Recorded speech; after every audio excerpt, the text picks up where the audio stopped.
And this one is a very light, airy, delicate cookie. And it starts with a little bit of almond paste. Now you can make your own almond paste with just grinding up some almonds with a little sugar and a little egg white, and you'll have almond paste. And it comes in a tube like this, and you need to get it to room temperature. So here I have some almond paste.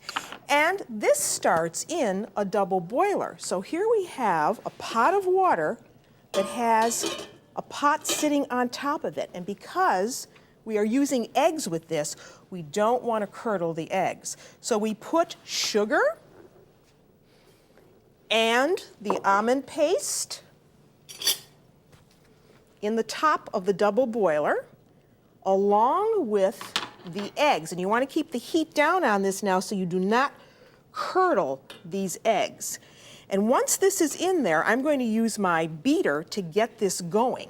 We want to mix this mixture up with a hand mixer over simmering water. What you want to achieve here is a mixture that is kind of like thick, like a milkshake. And it helps to break up that almond paste. So this is going to take, a couple minutes to do. Make sure that this water is not hitting the bottom of this pan, the top pan.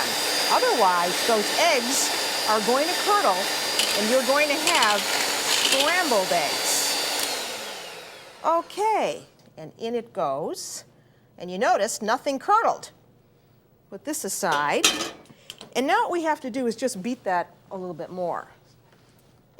You do this for about 5 minutes or so.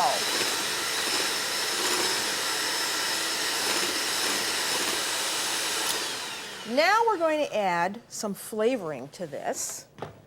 And I'm adding some almond extract. And when you use extracts, make sure you're using the real thing, not imitation stuff. So about a teaspoon. If you like more, you can put more in. And now, got my mixer, my sifter again. I want to put in the flour, 2 cups of flour, and about a half a teaspoon of baking powder. Now, baking powder works twice in baking. That's why they call it double-acting baking powder. It works once when you mix it into wet ingredients, it activates, and then it works again when it's baking in the oven to help let cookies and baked goods rise.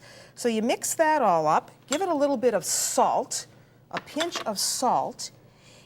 So now you want to have a baking sheet ready that you have buttered and floured. And here is mine. I've already started some of these for you so you can see what they look like. And then you get a couple spoons and you take this batter, which you see is like cake batter, and you just scoop up some of the batter and form it into a circle on the buttered baking sheet. You want to butter and flour that. Don't put too many close together because these are going to spread some. And once you have them on the tray like this, well, then you got to let them sit around for about 5 minutes just to allow them to set up. So get them in a good circle shape.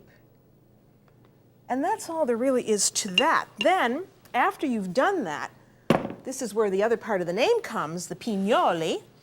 Here are pine nuts. Pine nuts are from the stone pine tree. They're very difficult to extract. So put the pine nuts over the cookies, just like this. See, you can put on as many as you want. And then any of them fall off, you can just eat those. And then you give this a sprinkling of confectioner's sugar. I mean, this is the most delicate cookie to have for tea or whatever. Then you sit this aside for about 5 minutes. Meanwhile, guess what? I cooked some for you in the oven. I baked some off. Look at these. Aren't they gorgeous? I'm not going to take them off yet because you've got to allow those to cool down. If you try to take them off immediately, they are going to break.